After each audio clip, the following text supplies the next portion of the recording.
Bonjour, c'est Ursule. Bienvenue à Vie et Miséricorde. On est le 27 juillet 2026.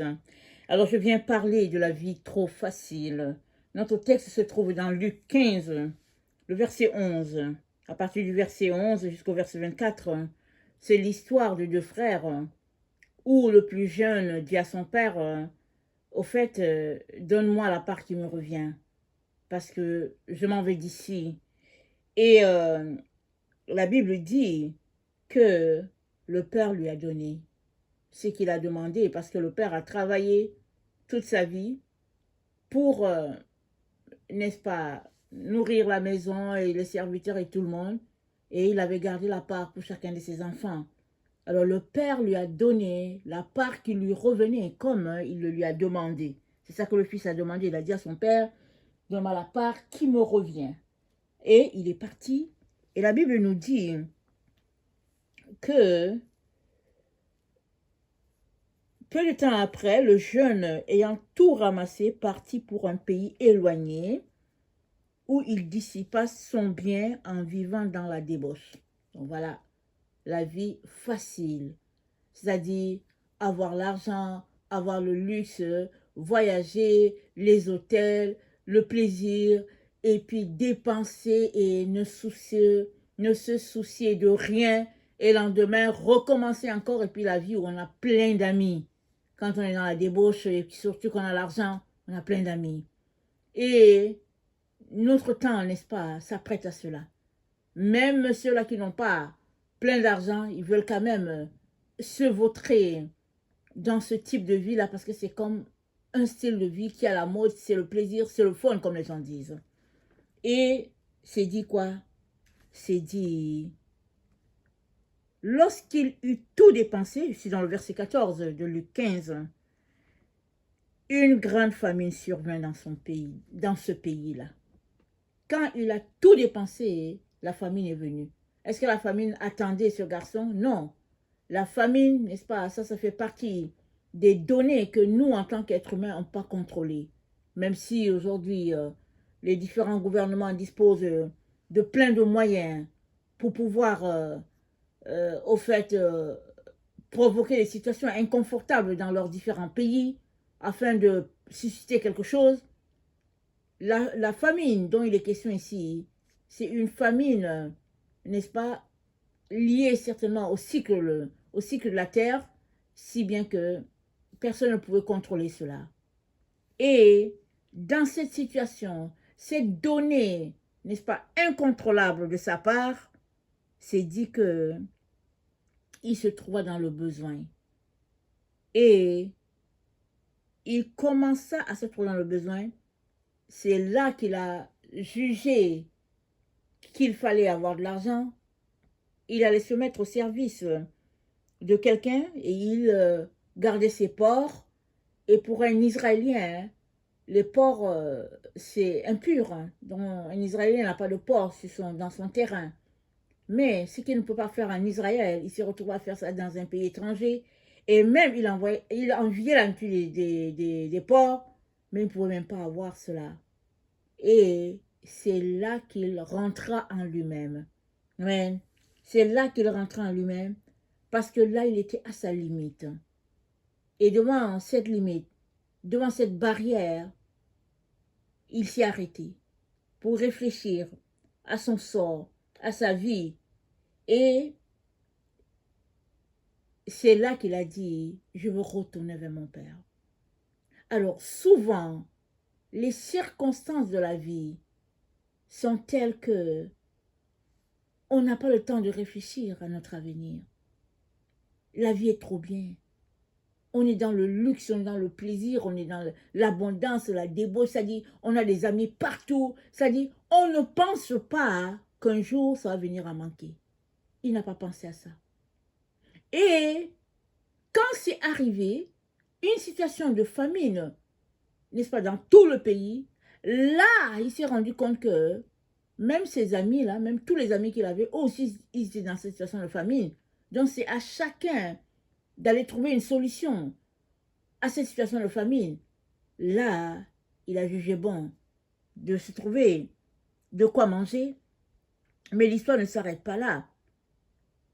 ça s'arrête que, ça continue que, rentré en lui, il a fini par se retrouver dans la maison de son père pour demander à son père d'être un de ses serviteurs. Mais qu'est-ce qui fait que il n'a pas servi dans la maison du père pendant qu'il y était? Souvent, hein, comme on l'a dit, les circonstances de la vie font que c'est pas nécessaire. Il y a des serviteurs, des servantes, c'est partout. Donc on ne juge pas nécessaire de réfléchir à notre vie.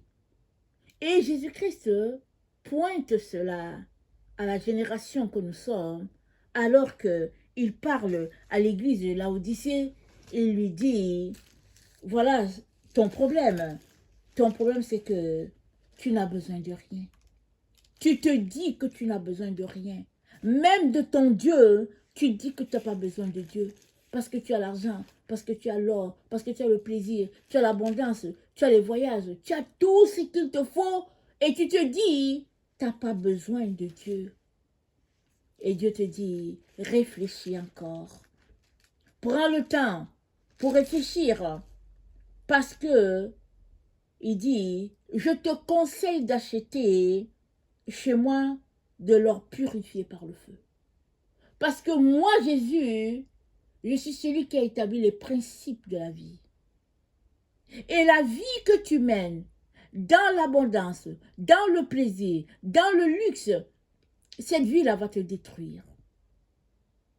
Alors, je te conseille d'acheter ma vie à moi. C'est-à-dire de l'or éprouvé par le feu, un vêtement propre et blanc, Jésus-Christ en vêtement, il te dit, et du collier pour voir. Alors, les circonstances de la vie, souvent, nous aident à voir. Ce jeune homme était trop dans l'abondance. Il ne pouvait jamais imaginer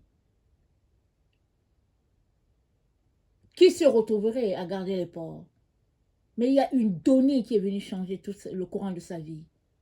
Il y a eu famine.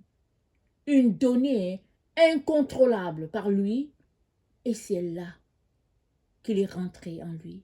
Pour réaliser que, tiens, il y a quelqu'un que je connais qui peut avoir compassion de moi hein, malgré mes bêtises. Et cette personne, c'est mon père. Et il est retourné vers son père. Alors, tout cela, c'est pour dire que là où tu es, où tu sembles être au contrôle de ta vie et au-dessus des choses, et peut-être que tu n'as pas besoin de Dieu, je viens, n'est-ce pas, t'encourager à réfléchir encore. Pose-toi la question à savoir qui est Dieu. Et règle, n'est-ce pas, ta relation avec lui. Parce qu'il est celui qui t'a créé. Il est celui-là qui t'a façonné. Il a pris la terre, il t'a façonné à partir de la terre. Il a soufflé de son souffle en toi et tu es devenu une âme vivante. C'est lui qui tient tes destinées dans ses mains. Alors, si tu penses que tu n'as pas besoin de lui, réfléchis encore.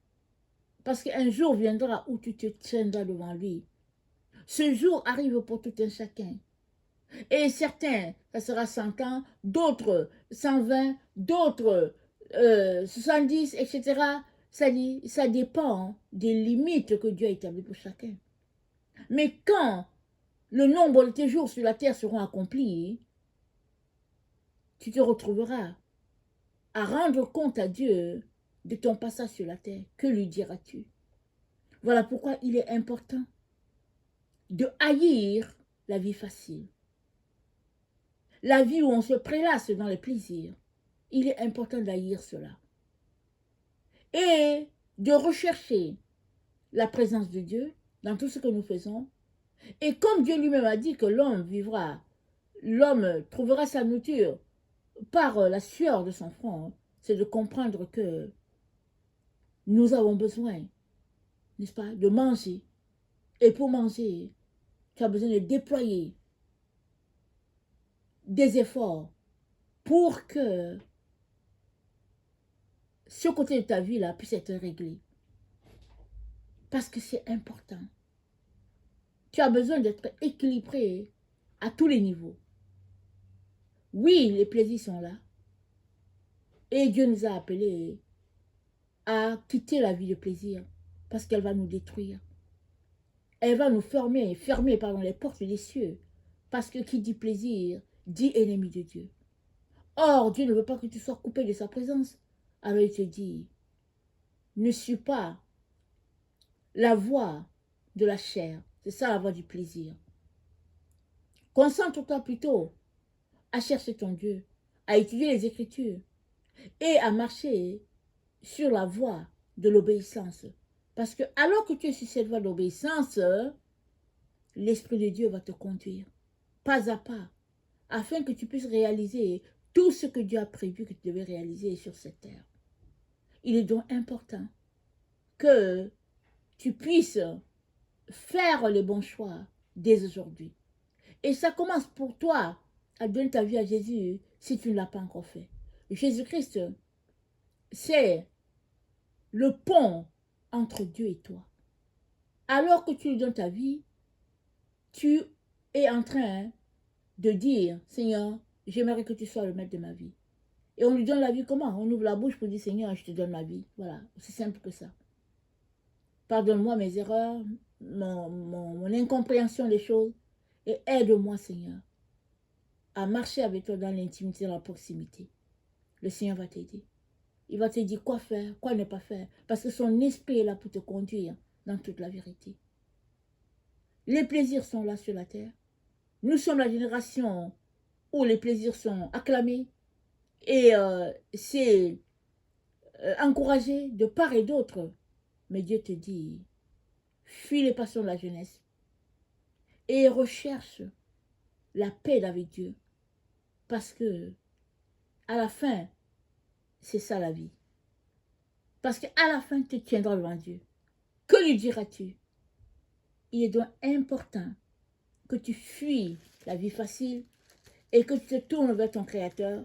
Lui qui a tes pas dans ses mains, il te dirigera, il te conduira et il te fera arriver, n'est-ce pas, à ce lieu que le Seigneur a prévu pour toi. Alléluia. Que le Seigneur bénisse sa parole et que dès à présent, nous allons à lui pour le collyre parce que des yeux qui manquent de collyre sont des yeux qui voient mal. Il est important que tu puisses avoir le regard du Seigneur pour voir les temps dans lesquels nous sommes. Et nous sommes dans des temps très avancés. Très avancés. Alors ne dis pas que, au fait, tu as encore le temps, tu es encore jeune et la vie t'appartient. Non, non, non. C'est aujourd'hui, si tu entends sa voix, n'endurcis pas ton cœur. Demain ne t'appartient pas. Et aujourd'hui, maintenant que tu entends Dieu, donne-lui ta vie maintenant. Et règle le problème, n'est-ce pas, d'obéissance avec lui. Et marche dans l'intimité avec ton Créateur. Que le Seigneur bénisse sa parole et que sa joie soit notre force en ce jour. Amen. Alléluia. Amen.